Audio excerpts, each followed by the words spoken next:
For the first time after decades of toxicity and failure, Europe is reaching a historic, unprecedented agreement on our pact on migration and asylum, an approach which is aimed at tackling all facets of this multidimensional, challenging topic, but above all, a system that is firmly grounded on what Europe represents today in a turbulent, unsecure world.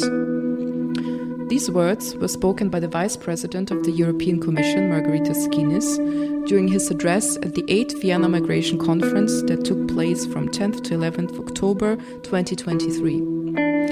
But what made him choose this platform that he went on as describing the epicenter of migration expertise for this very strong quote? My name is Elisabeth Minkoff, ICMPD Communications Officer, and today I will address this question to the masterminds of the Vienna Migration Conference.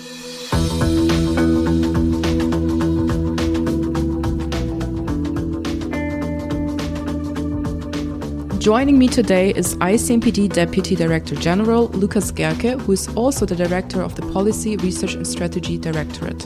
Welcome, Lukas. Hi, Elisabeth. It's a great pleasure to be here with you. Great having you. My second guest is Malin Frankenhaeuser, Head of the Policy Unit and in charge of organizing the Vienna Migration Conference for the past several years. Dear Malin, a very warm welcome to you as well. Thank you very much. Pleasure to be here.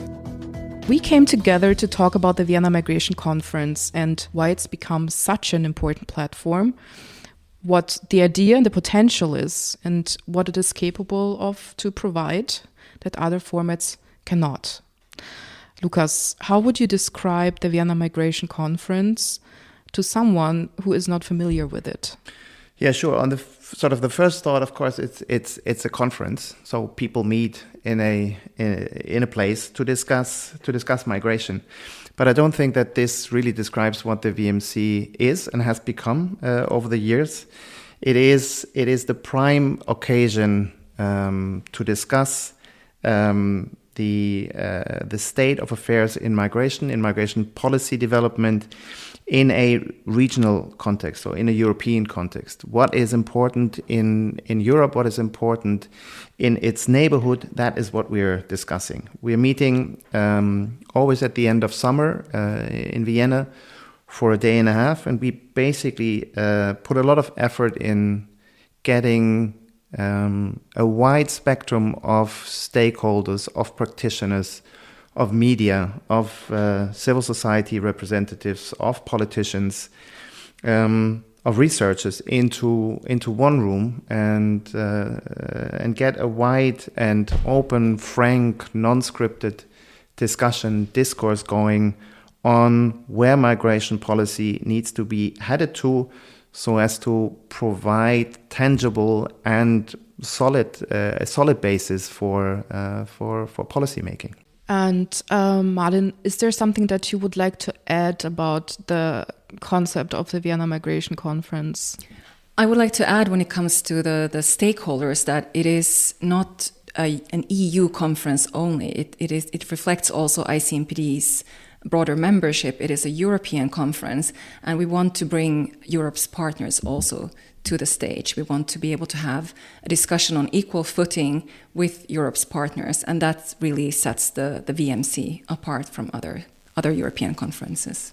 And perhaps there's also another important thing, that we invest a lot of effort in getting non-scripted statements there. So we foster an open and frank discussion. So, and that is, I think, an aspect that makes the VMC special and different, is you're not necessarily here to negotiate anything. You're not necessarily here to represent a certain position, but to discuss migration in a wider perspective, in a setting that is not linked to a political agenda, but basically one that is aimed at bringing about good solutions for a complicated and complex policy field that doesn't leave anyone cold. Migration is an issue that polarizes, but I think what is important is that we keep also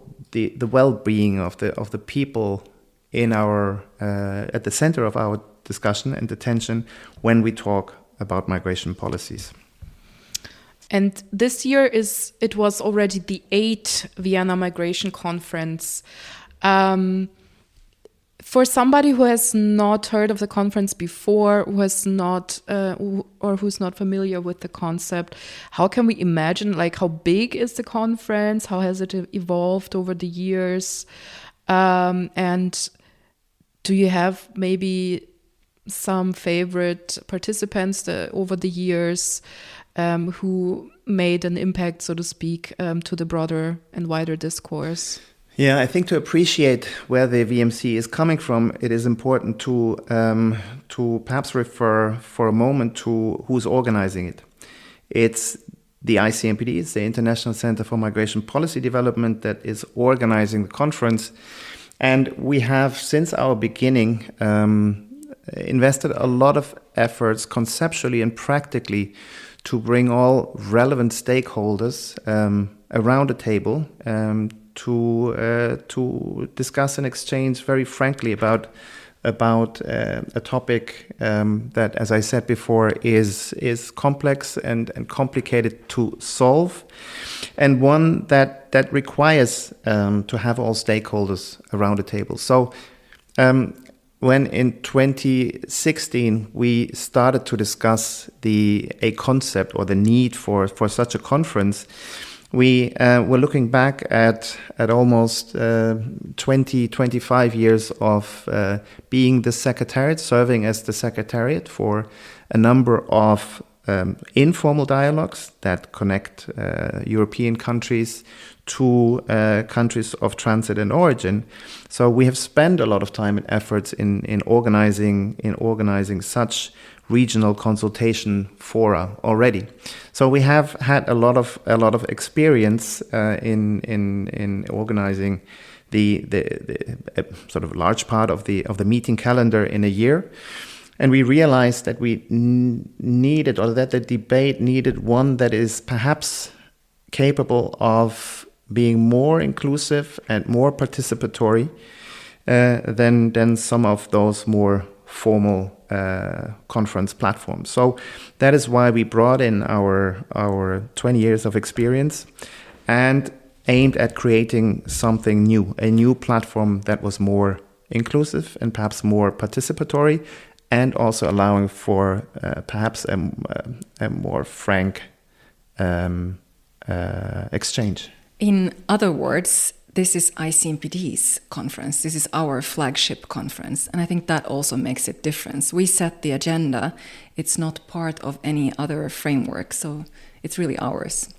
That's interesting. Over the years, there were, I think, different themes at the Vienna Migration Conference regarding this year. So what was at the heart of the discussions this year?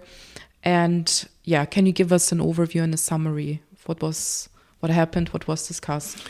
Yeah, as always, in the Vienna Migration Conference and in the process of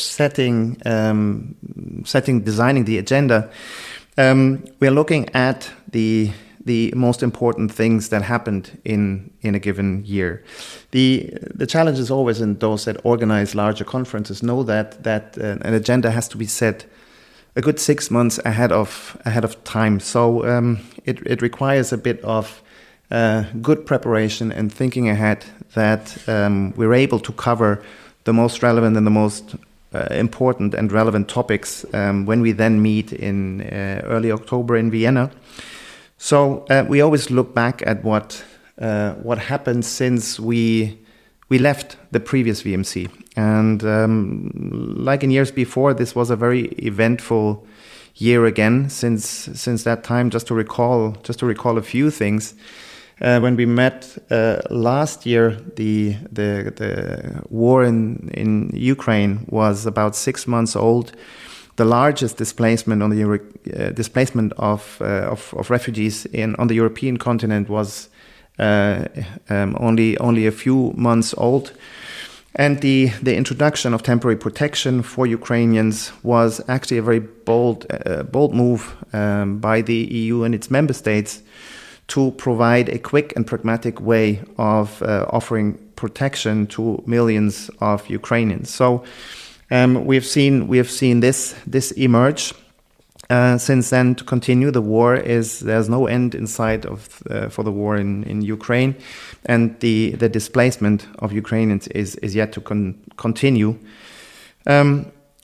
We've seen also in the beginning of this year a huge earthquake in Turkey, which affected, of course, hundreds of thousands of Turkish citizens, just like refugees as well.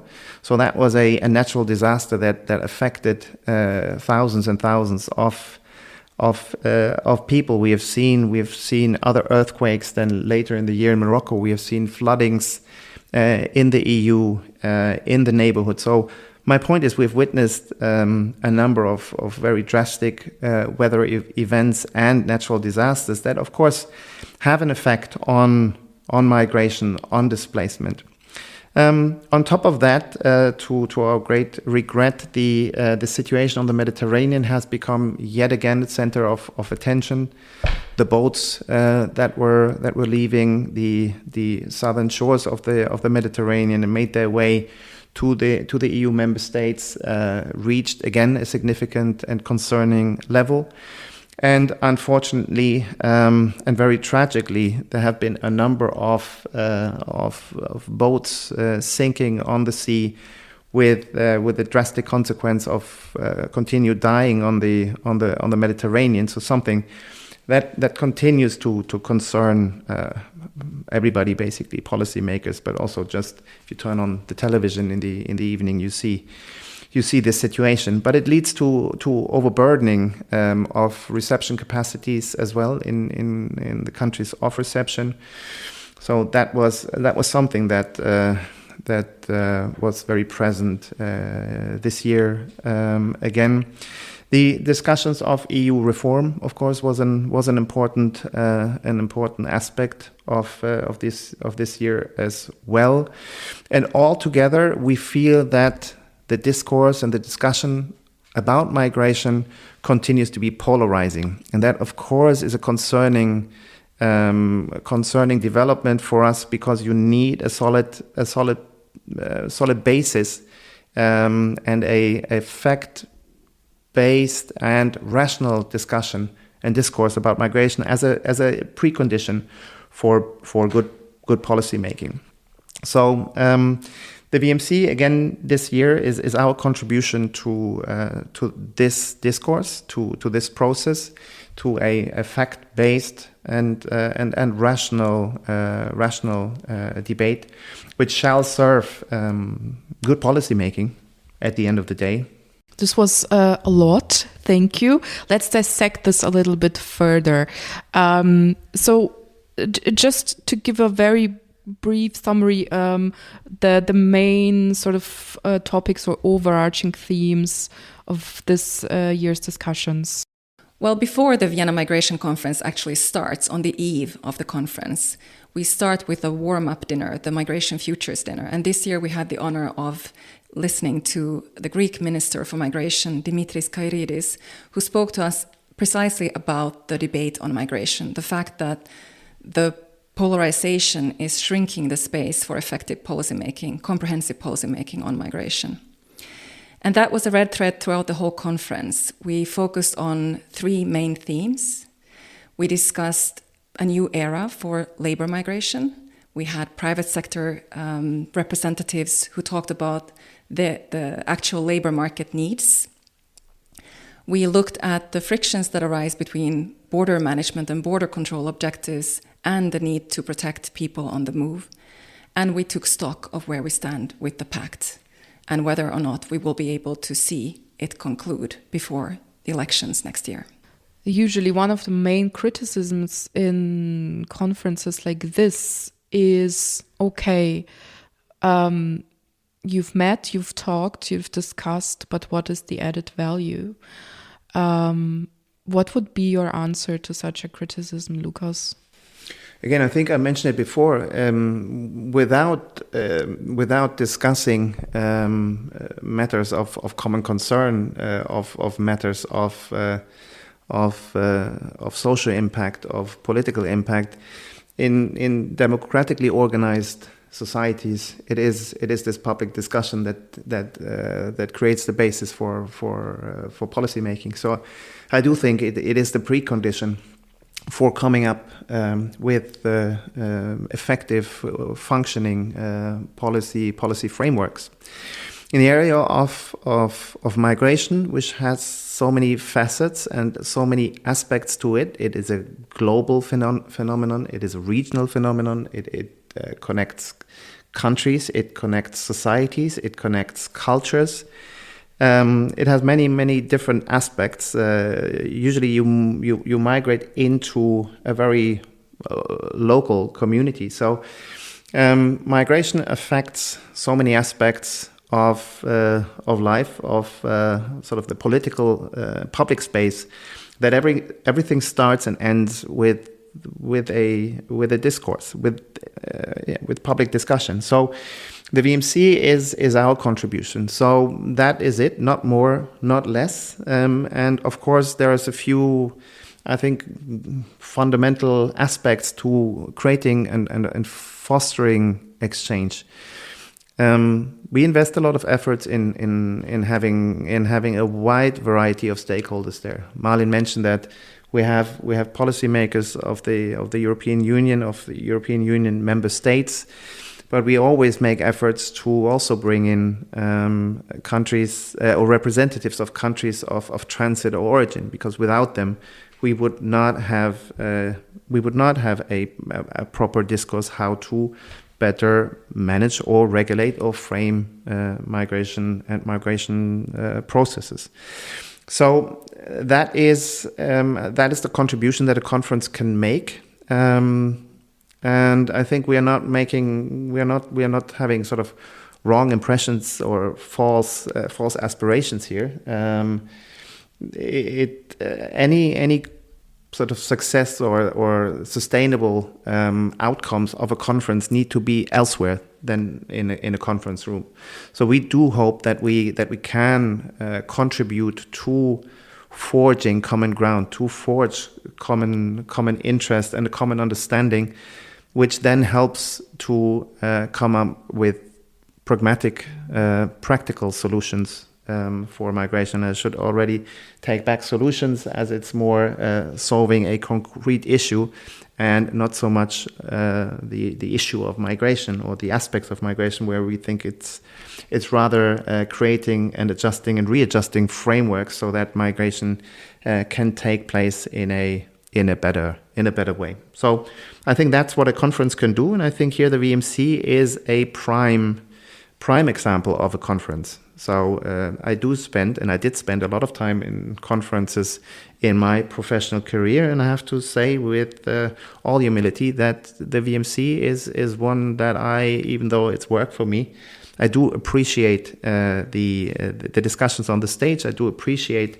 the frank and open exchanges that take place outside the conference room, either in formal bilateral meetings, but then also over coffee and outside the conference room. So we are spending a lot of time in creating the space, the time, and the occasion for all the people of a conference to meet and exchange. I'm interested also a little bit now in the behind the scenes and in the logistics. And I'm explaining to you why.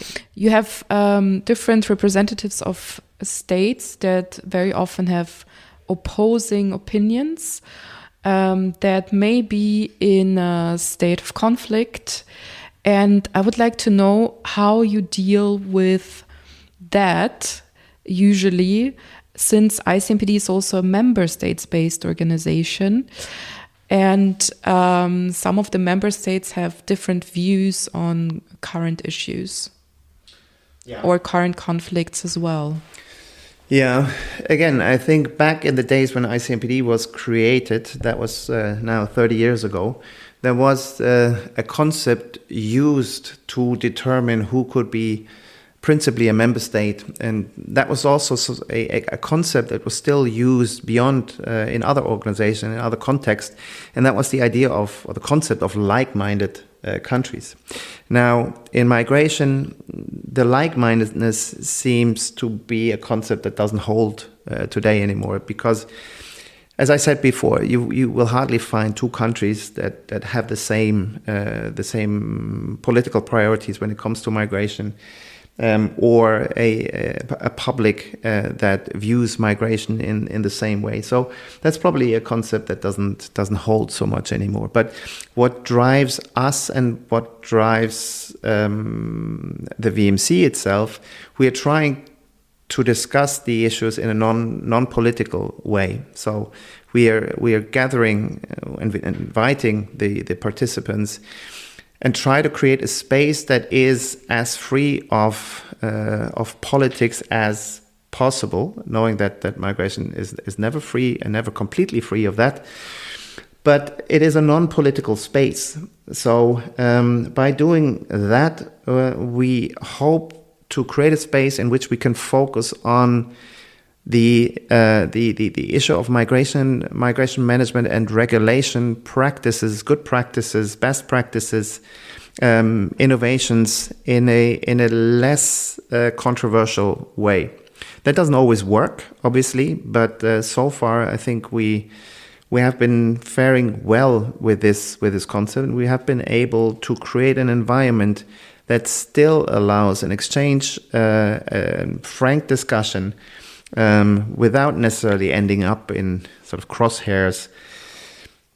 Having said this, we had a number of more energized occasions where we actually had also open controversy on the stage. We are not trying to sort of disguise this or hide this. It represents then the state of affairs between two countries or between more countries or participants on a specific issue. We're not trying to create or recreate a false image of a sanitized discourse. It's not sanitized. We're not restricting the debate. We are investing a lot of time to have a civilized debate. But sometimes we do have controversy on the stage or outside the room, but we always manage to get out of this in perhaps a constructive way. I would say for sure we do not shy away from difficult discussions, and we want to be able to give stage to everyone so that we don't have anybody marginalized in this debate, because we also fear, and this is also from a European perspective, that if we don't include everyone, we will not arrive at the real solutions. So we cannot marginalize anybody in the debates. And that's, I think, important in any dialogue.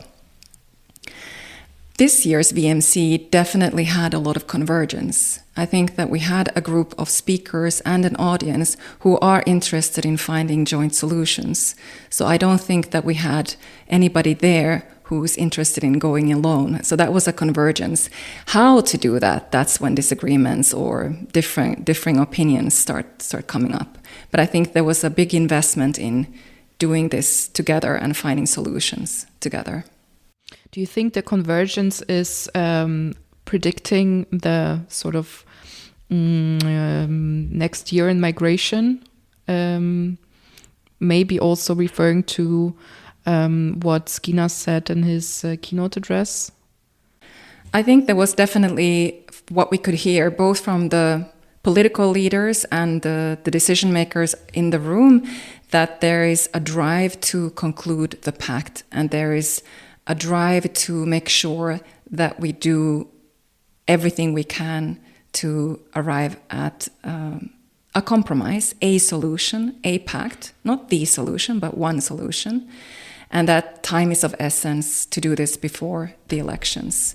So one point that I noticed this time around is how many panels dealt in different ways overall with the topic of labor migration. Can you say something about that? Sure, you're absolutely right about that, and that was to this extent was a novelty also for the VMC and for us as organizers. And it reflects or reacts to, I think, a new dynamic in the European context. The issue of labor migration has come to the fore much more than in the past. You have discussions in almost every European country, or at least European Union member state, that labor migration was viewed as a very important policy field in regard to an ever greater number of jobs that countries were not able to fill with sort of the national workforce. So the need to look into labor migration in response to labor market developments is certainly a novelty, and we spend a significant amount of time to explore the topic, to be very practical and provide tangible contributions to the discussions. You know, as an organization, we are in a number of pilot projects in which we test and explore in different ways how we can connect countries of origin and countries of destination and the various stakeholders that you need to organize labor migration schemes. So we have a lot of practical experience, and yet we know that when we talk about numbers, these pilot schemes will not be near sufficient to address the labor shortages that you have in almost every European country. So we've been focusing on this part, perhaps more than in the past, but I would predict that this is one of the policy fields that will contribute to creating a narrative that is that changes the narrative on migration from an issue that needs to be solved into a policy field that needs to be regulated effectively. On the one hand, in regard to addressing irregular migration, in regard to addressing effectively protection of refugees and of asylum seekers, and then importantly also to facilitate labor migration, labor mobility. And that perhaps is also one of the policy fields that can help us to better regulate migration partnerships with countries of origin, on the one hand to better collaborate in the area of irregular migration, but then also in regard to facilitating labor migration. And for us as a migration organization, that is just part and parcel. Labor migration is just part and parcel of comprehensive migration policy frameworks. Another topic that generally has now surfaced in the not just expert debate but in the public debate is border management. So there is a total paradigm shift here also in the EU to talk about border management much more openly than was done before.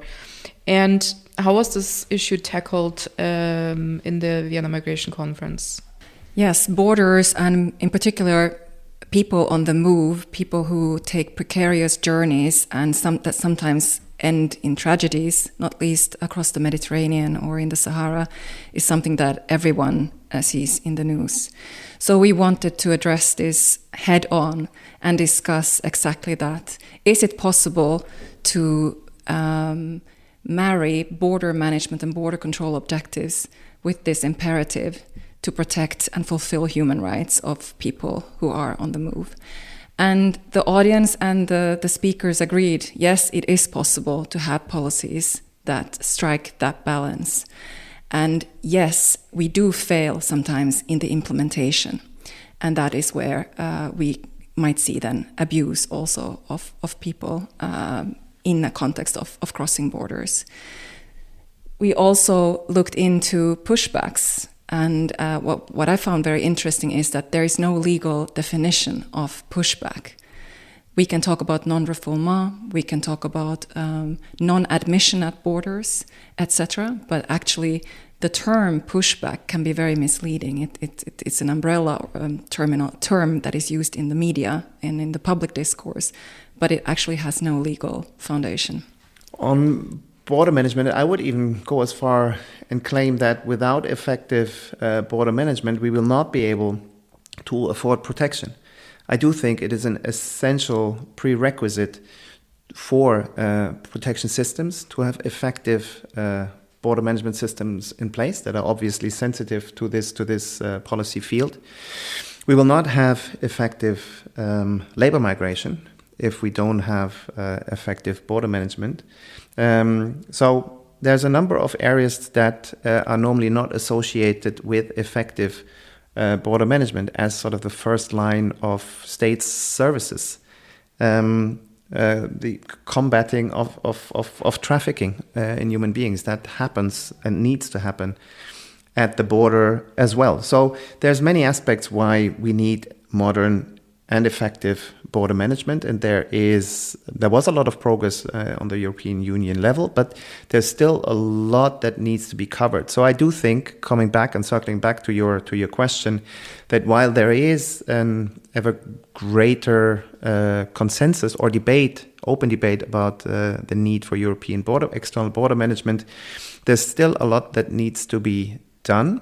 And what Malin said, the firm inclusion, and not so much the balancing of border management or border security and human rights, but the full inclusion of a rule of law approach and human and fundamental rights approach at borders is just an essential prerequisite for Europe to have effective border management on the external dimension. So for us, at least at ICMPD, these are not two terms that exclude each other, but they're two terms that need to be integrated into one comprehensive concept. But because we do sometimes have failures and sometimes we have mistakes, it is very important that we have accountability and measures put in place to correct that. And we need that because border management without that compliance with human rights is counterproductive.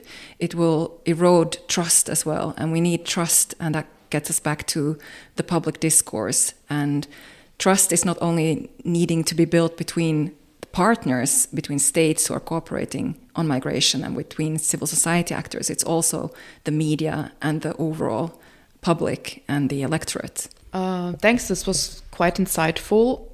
Now, looking at the future, both of migration, but also particularly of the Vienna Migration Conference, based on the debates this year, what do you think where the Vienna Migration Conference leads to next year?